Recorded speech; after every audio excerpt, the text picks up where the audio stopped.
And welcome guys, आप सभी का स्वागत है आपके अपने YouTube channel RK BA classes में। और आज जो हम टॉपिक पढ़ने वाले हैं वो बहुत ही इंटरेस्टिंग टॉपिक पे आज हम बात करने वाले हैं और कह सकते हैं ये मेरा फेवरेट टॉपिक भी है। ठीक है, तो इस पे बात करेंगे हम पढ़ रहे हैं मिडिवल हिस्ट्री को। ठीक है, मध्यकालीन भारत को। मध्यकालीन भारत में आज हम बात करेंगे गुलाम वंश के बारे में। गुलाम वंश जो काफी लंबे समय तक दिल्ली सल्तनत पे अपने कब्जे को जमाए हुए था और दिल्ली सल्तनत पे कम से कम लगभग 84 इयर्स 84 वर्ष तक इसने शासन किया है। अलग अलग इसके शासक आए। टोटल 12 शासकों ने इस पर राज किया था दिल्ली पे और अलग अलग राजधानी बनाई, अलग अलग विजयों को प्राप्त किया। और इसको गुलाम वंश क्यों कह रहे हैं? क्योंकि गुलाम वंश इसको और भी नाम से जाना जाता है, जैसे इलबारी तुर्क वंश। पहले इसे इलबारी तुर्क वंश, तुर्क-इलबारी वंश कहा जाता था। बाद में फिर इसे गुलाम वंश कहा गया, मामलूक वंश कहा गया और भी कई नाम, दास वंश कहा गया। कई नामों से जाना जाने लगा इसको बाद में धीरे धीरे, लेकिन इसको मेन नाम से इसको मामलूक वंश और गुलाम वंश, ये दो नाम आपका पूछता है। इसी वंश से इस नाम को ज्यादातर इतिहासकार पुकारते हैं या बताते हैं या लिखते या जानते हैं। ठीक है, तो आज हम बात करेंगे दास वंश के बारे में, गुलाम वंश के बारे में। ठीक है, तो गुलाम वंश कहने का क्या मतलब है? गुलाम वंश नाम से ही पता चल रहा है कि इसके जो भी शासक थे वो गुलाम थे। ठीक है, इसमें 3 शासक थे आपके, एक शमसी, एक बलबनी और एक कुतुबी। 3 शासक थे, कुतुबी, शमसी, बलबनी। ये तीनों जो थे ये एक गुलाम थे।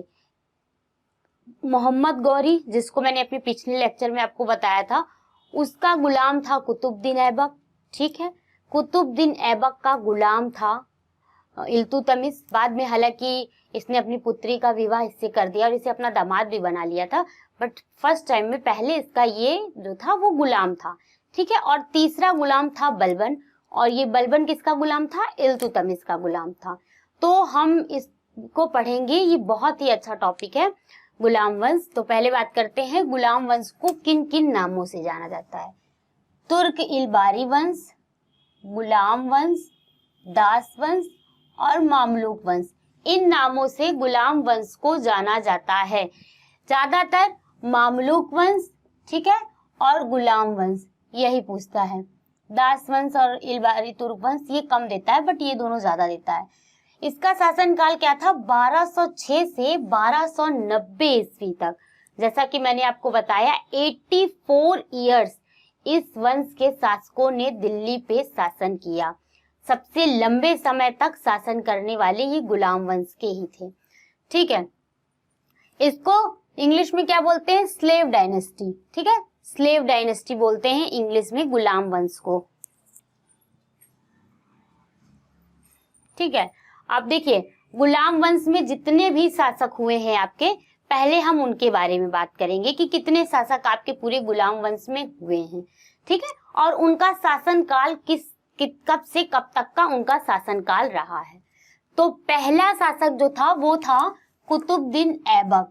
कुतुबुद्दीन ऐबक मोहम्मद गौरी के साथ, मैंने आपको बताया, मोहम्मद गौरी के साथ तराइन के युद्ध में कुतुबुद्दीन ऐबक आया था और तराइन के युद्ध में पृथ्वीराज चौहान और मोहम्मद गौरी के बीच में जो भी युद्ध हुए, उस युद्ध में जिताने का सबसे ज्यादा श्रेय आपका कुतुबुद्दीन ऐबक को जाता है। और कुतुबुद्दीन ऐबक जब मोहम्मद गौरी वापस जाने लगता है तो भारत की जो भी जीती हुई जगह होती है या जो जीता हुआ स्थान होता है, उसका उत्तराधिकारी ये कुतुबुद्दीन ऐबक को ही मोहम्मद गौरी बना के जाता है। ठीक है, भारत का। ठीक, इसके 3 मोहम्मद गौरी के 3 प्रमुख गुलाम थे, मेन गुलाम कह सकते हैं आप, जिसपे उसे सबसे ज्यादा विश्वास था। ठीक है, एक था यल्दौज, कुबाचा और ऐबक। तो ऐबक को जो है वो भारत का उत्तराधिकारी बना करके चला जाता है। ठीक है, कि भारत में जो भी मैंने जीता है, जिन भी प्रदेशों को जीता है, उस पे तुम शासन करोगे, उस सत्ता को तुम संभालोगे, ऐसा बोल करके ये चला जाता है। और इसकी मृत्यु के बाद कुतुबुद्दीन ऐबक को ही जो है तो दिल्ली सल्तनत का पहला गुलाम कह लीजिए या पहला संस्थापक कह लीजिए। दिल्ली सल्तनत का पहला संस्थापक कुतुबुद्दीन ऐबक था। वास्तविक नहीं पर पहला संस्थापक कुतुबुद्दीन ऐबक को माना जाता है गुलाम वंश का, दिल्ली सल्तनत का। इसका शासनकाल क्या था? इसका शासनकाल था आपका 1206 से 1210, 4 वर्ष का शासनकाल इसका रहता है। कितने वर्ष का? 4 वर्ष का। 4 वर्ष में कुतुबुद्दीन ऐबक ने जो भी शासन किए, निर्माण कार्य किए या जो भी किया, उसके बारे में हम बात करेंगे। हम सभी शासकों के बाद बात करेंगे कि हम इनके बारे में पढ़ने क्या वाले हैं, ठीक है। उसके बाद आपका कौन आता है? उसके बाद आपका आता है आराम शाह, ठीक है। कुतुबुद्दीन ऐबक के बाद 1210 ईस्वी में आपका आता है आराम शाह। आराम शाह बहुत ही कम समय तक शासन करता है, लगभग 1 वर्ष का है या उससे कम वर्ष, 8 वर्ष का इसका 8 महीने का इसका शासनकाल होता है। ये इसका ऐबक का पुत्र रहता है, बट ये उतना अच्छा शासन नहीं करता है, इसलिए वहां के जो अमीर रहते हैं इसको नापसंद करते हैं। और इल्तुतमिश, जैसा कि मैंने आपको बताया, ये इल्तुतमिश ऐबक का गुलाम तो रहता है, साथ साथ जब इसी ने अपनी पुत्री का विवाह इससे कह दिया तो ये इसका दामाद भी रहता है। तो वहां के अमीर जो रहते हैं दिल्ली के, वो इसको खत लिख करके बुलाते हैं, कहते हैं आप आइए और आ करके दिल्ली सल्तनत की गद्दी को संभालिए, उस पे राज करिए। तो इल्तुतमिश आता है और इल्तुतमिश को ही वास्तविक संस्थापक माना जाता है दिल्ली सल्तनत का। क्या? वास्तविक संस्थापक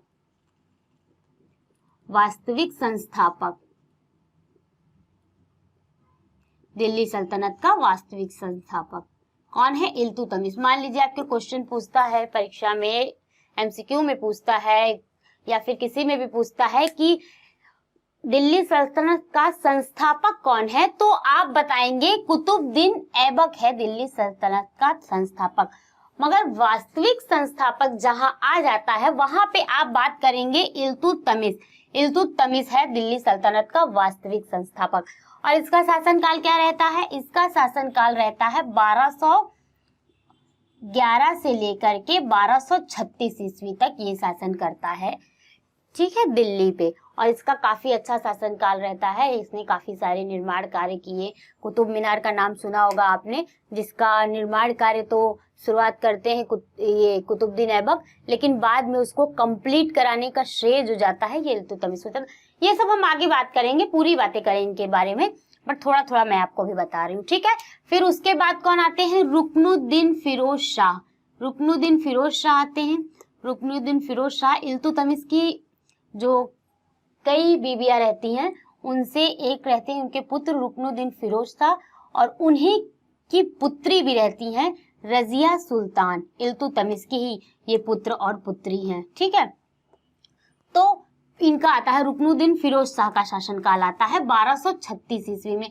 ये भी बहुत अच्छे शासक नहीं थे, इनसे भी लोग नाखुश थे और इल्तुतमिश चाहते थे कि उनकी पुत्री गद्दी को संभाले, रजिया सुल्तान गद्दी को संभाले। इसलिए रजिया सुल्तान अपने आप को स्वयं घोषित करती है कि मैं इस जहाँ की दिल्ली की मैं सुल्तान हूँ। और इनके बारे में पढ़ेंगे, बहुत ही इंटरेस्टिंग है। मतलब समझ लीजिए पहली मुस्लिम शासिका जो है सुल्तान, ये ही रजिया सुल्तान रहती हैं। इनका शासनकाल आपका रहता है रजिया सुल्तान का, रुकनुद्दीन फिरोज शाह का जो आपका रहता है 1236 रहता है, बस कुछ समय का शासन रहता है। फिर 1236 से 40 में ये रजिया सुल्तान का शासनकाल चलेगा, ठीक है। उसके बाद हम बात करेंगे मुइजुद्दीन बहराम शाह की। मुइजुद्दीन बहराम शाह आते हैं। इनका शासनकाल क्या है? 1240 से 42 ईस्वी तक ये शासन करते हैं दिल्ली सल्तनत पे। दिल्ली सल्तनत की गद्दी को संभालते हैं। बहुत ज्यादा नहीं, 2 वर्ष का शासनकाल रहता है। 2 वर्ष में इन्होंने जितने भी कार्य किए हैं वो हम पढ़ेंगे, ठीक है। फिर उसके बाद आएंगे अलाउद्दीन मसूद शाह। अलाउद्दीन मसूद शाह, इनका भी शासनकाल ज्यादा नहीं रहता है, 42 से 46 ईस्वी तक का रहता है। बहुत कम समय तक ये शासन करते हैं, ठीक है। उसके बाद इनके बाद आएंगे नासिरुद्दीन महमूद। नासिरुद्दीन महमूद जो आएंगे वो 46 से 66। इनका शासनकाल थोड़ा लंबा रहता है। इन्होंने काफी सारे कार्य किए हैं दिल्ली सल्तनत पे और काफी समय, लंबे समय तक दिल्ली सल्तनत पर राज किया है। लंबे समय तक नसीरुद्दीन महमूद शाह ने दिल्ली सल्तनत पर राज किया है, शासन किया है। इनके बारे में हम पूरा पढ़ेंगे, ठीक है। और फिर उसके बाद आएंगे आपके गियासुद्दीन बलबन। बलबन आपके बहुत इंपॉर्टेंट, जैसा कि मैंने आपको बताया, ऐबक, इल्तुतमिश और उसके बाद बलबन। ये ऐबक के जो है गुलाम रहते हैं इल्तुतमिश, और इल्तुतमिश के गुलाम कौन रहते हैं? बलबन।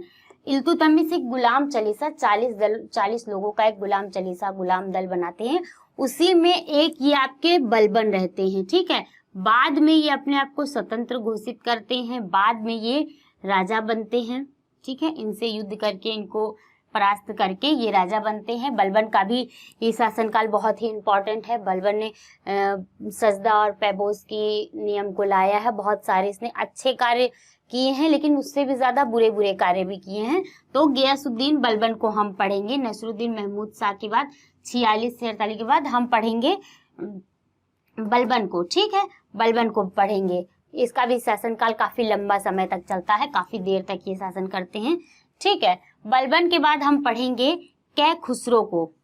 कै खुसरो आए हैं 1286 से 87, 1 साल का शासनकाल है कै खुसरो का, बहुत ज्यादा नहीं शासन करते हैं। उसके बाद आपके आ जाएंगे मुइजुद्दीन कैकुवात। कैकुवात भी बहुत ज्यादा पूछता है कैकुवात के बारे में, इनका भी शासनकाल अच्छा खासा था, ठीक है। कैकुवात का है 1287 से लेके 1219 तक, 1290 ईस्वी तक शासन करते हैं कैकुवात, ठीक है। आपके गुलाम वंश के अंतिम शासक जो हैं शमसुद्दीन कैमूर्स हैं, ठीक है। शमसुद्दीन कैमूर्स 1290 में, और 1290 में ये अंतिम शासक हैं। इसके बाद गुलाम वंश खत्म हो जाता है 84 वर्ष के शासन के बाद। उसके बाद आपका आता है खिलजी वंश। कौन सा वंश आएगा? खिलजी वंश। खिलजी वंश का देखिए, इन शासकों के बारे में तो मैंने आपको बता दिया कि कितने शासक हुए, शासक का कितना, कौन कौन सा शासन काल चला है, किस नाम से गुलाम वंश को जाना जाता है, कब से लेके कब तक गुलाम वंश ने शासन किया। लेकिन अब हम एक एक करके इल्तुतमिश से, ऐबक से लेकर के कैमूर्स तक के बारे में, एक एक शासक के बारे में थोड़ी थोड़ी बातें पढ़ेंगे जो बहुत ज्यादा इम्पोर्टेंट है। उनके बारे में हम ज्यादा कुछ पढ़ेंगे क्योंकि वो बहुत ज्यादा क्वेश्चन पूछे जाते हैं, जैसे ऐबक के बारे में, इल्तुतमिश के बारे में, रजिया सुल्तान के बारे में, बलबन के बारे में, कैकुवात के बारे में। ये सारे जो हैं आपके बहुत ज्यादा इम्पोर्टेंट हैं। तो इनकी क्या उपलब्धियां रही हैं, इनकी जन्म कहाँ हुआ है, इनकी मृत्यु कहाँ हुई है, इनका जन्म कहाँ हुआ है, इनकी मृत्यु कहाँ हुई है, देखिए ऐसे बात करेंगे। पहले हम बात करेंगे इन्हीं सारे शासकों की उपलब्धियां, इन लोगों ने क्या क्या उपलब्धियां हासिल की, कहाँ कहाँ पर अपने शासन का विस्तार किया, क्या क्या उपलब्धियां प्राप्त की, चाहे वो इल्तुतमिश हो या फिर ऐबक हो या रजिया सुल्तान हो, बलबन हो। इनकी ये कौन कौन से नए नए नियम कानून को बनाते हैं, किस तरीके के सिक्के चलाते हैं, ये सारे इन सब के बारे में बात करेंगे। इनका उत्कर्ष कैसे हुआ, इनका जन्म कब हुआ, इनकी मृत्यु कब हुई, किस प्रकार इनकी मृत्यु हुई, किस युद्ध में इनकी मृत्यु हुई, इसके बारे में बात करेंगे। इनकी समाधि कहाँ पे बनाई गई है, मृत्यु के पश्चात इनकी समाधि कहाँ कहाँ पर बनाई गई है, ठीक है। उसके बाद करेंगे इनका सिंहासन रोहण, जो मतलब इनका राज्याभिषेक हुआ तो उसका शासन काल क्या था। जैसे कि ऐबक का 24 जून को हो रहा है 1206 ईस्वी में, तो उसी तरह से इल्तुतमिश का कब हुआ है, रजिया सुल्तान का कब हुआ है, किस तरीके से इन्होंने अपने आप को एक सुल्तान राजा कैसे बनाया, किन किन कठिनाइयों का इन्हें सामना करना पड़ा। जैसे ऐबक की बात करें तो ऐबक के सामने 2 इसके शत्रु थे, एक कुबाचा था, एक यल्दौस थे। तो इसने संबंधित एक युद्ध के जरिए और क्या कहते हैं विवाह के जरिए इन्होंने अपनी समस्याओं का समाधान किया। तो उसी तरह और शासक जो भी थे उन्होंने किस तरीके से अपने शत्रुओं से विजय प्राप्त की, किस तरीके से सिंहासन रोहण हुआ उनका, ठीक है। इन्होंने अपनी राजधानी किसने किसने कहाँ बताई। जैसे कि मैंने आपको पिछले वीडियो में बताया था दिल्ली सल्तनत के बारे में, तो मैंने आपको बताया था कि कोई उसकी राजधानी बदायूं कर दे रहा है, कोई लाहौर कर दे रहा है, कोई दिल्ली कर दे रहा है, इस तरीके से राजधानी को बदलता जा रहा है। कोई आगरा कर दे रहा है किसी, तो इस तरीके से कहाँ कहाँ इसकी राजधानी हुई उसके बारे में बात करेंगे। हर एक शासक ने अपनी राजधानी किसको बनाया, जैसे इल्तुतमिश ऐबक ने अपनी राजधानी लाहौर को बनाया था। ठीक है। भारत पर विजय, भारत पर इन लोगों ने विजय प्राप्त की। भारत से कितने युद्ध लड़े, चाहे कुतुबुद्दीन ऐबक ने हो, चाहे इल्तुतमिश ने हो, चाहे रजिया ने हो, चाहे बलबन ने हो, इन सारे शासकों ने भारत पे कहाँ कहाँ युद्ध किया, कहाँ कहाँ विजय प्राप्त की, इन सब के बारे में बात करेंगे। इनको कौन कौन सी उपाधि प्राप्त हुई। ठीक है, जैसे कि इसको लाख बख्श, पीर बख्श, कुतुबुद्दीन ऐबक को लाख बख्श, पीर बख्श, कुरान ख्वां और भी कई सारी उपाधियां प्राप्त की गई हैं। अभी हम ऐबक के बारे में बात करेंगे तो मैं आपको पूरा बताऊंगी डिटेलली। ठीक है। निर्माण कार्य, इन्होंने क्या क्या निर्माण किए, क्या क्या निर्माण कार्य किए।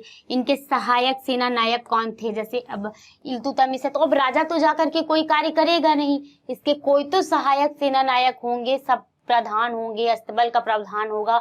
कितने सारे इन लोगों ने क्या क्या बना रखे थे, दीवाने खास बना रखा था, आमिर आखुर बना रखा था, मतलब अस्तबल का प्रधान, इस तरीके से क्या क्या बना के रखा था। सेना नायक कौन कौन से थे इसके बारे में बात करेंगे। इनके कौन शत्रु थे, कौन विरोधी थे, उसके बारे में बात करेंगे। कला एवं साहित्य के प्रेमी, मतलब कि कला और साहित्य में इन लोगों ने क्या क्या निर्माण कराया। 2.5 दिन का झोपड़ा बनाया है, और आपका कुव्वते, ये इल्तुतमिश की बात कर, ऐबक की बात कर रहे हैं हम। 2.5 दिन का झोपड़ा बनाया है, कुव्वते इस्लाम मस्जिद बनाई है, कुतुब मीनार का निर्माण कार्य स्टार्ट कराया है। तो ये कहाँ पे कराया है, कौन सी शैलियाँ उसमें है, इन सब चीजों के बारे में भी हम बात करेंगे। ठीक है। ऐतिहासिक तथ्य सबसे ज्यादा इम्पोर्टेंट, कि कैसे पता चलता है हमको कि कुतुबुद्दीन ऐबक या इल्तुतमिश या रजिया सुल्तान या बलबन के द्वारा या किसी भी शासक के द्वारा कोई भी कार्य किया गया है, तो वो हमें कैसे पता चलता है। वो किसी ऐतिहासिक तथ्य से पता चलता है, किसी बुक में, किसी किताब में कहीं ना कहीं उसका वर्णन है, उसको ही पढ़ करके, या कोई ऐसे तथ्य या कोई ऐसा साक्ष्य प्राप्त हुआ है हमारे इतिहासकारों को, जिसको पढ़ के वो बताते हैं कि हाँ, किसी जमाने में दिल्ली सल्तनत पे गुलाम वंश का शासन काल था 84 वर्ष का। ठीक है। तो उस तरीके से हम बात करेंगे ऐतिहासिक तथ्यों के बारे में। फिर हर एक राजा के मूल्यांकन पे भी हम बात करेंगे, क्योंकि देखिए बीए के पर्पज से पढ़ रहे हैं तो उपलब्धि से लेकर के आपके मूल्यांकन तक लिखने के लिए आपको जरूरी होता है, तो हम सब पर बात करेंगे। ये टॉपिक आपका ऐसा है, खिलजी वंश से लेके पूरा दिल्ली सल्तनत, उसको हम बहुत ही अच्छे से पढ़ने वाले हैं। तो अगर आप अभी मेरे चैनल को देख रहे हैं या आपने पिछले लेक्चर्स को नहीं देखा है, तो जाइए पिछले लेक्चर को देखिए, तब आपको ये और अच्छे से समझ में आने वाला है। और आप अभी जुड़े हैं तो अभी हम स्टार्ट करने वाले हैं दिल्ली सल्तनत के बारे में, तो पढ़ना स्टार्ट कर दीजिए आप भी। और अगर आपको मेरी वीडियोस अच्छी लग रही हैं तो चैनल को सब्सक्राइब कीजिए, वीडियोस को लाइक कीजिए और बेल आइकन को प्रेस कीजिए, ताकि मेरे द्वारा डाली गई हर नोटिफिकेशन आप तक पहुंचे। ठीक है। आई होप गाइस आपको समझ आ रहा होगा। तो अगले लेक्चर में हम बात करेंगे कुतुबुद्दीन ऐबक के बारे में, जो हमारा पहला गुलाम वंश का संस्थापक माना जाता है। ठीक है। Okay, clear. Thank you for watching this video.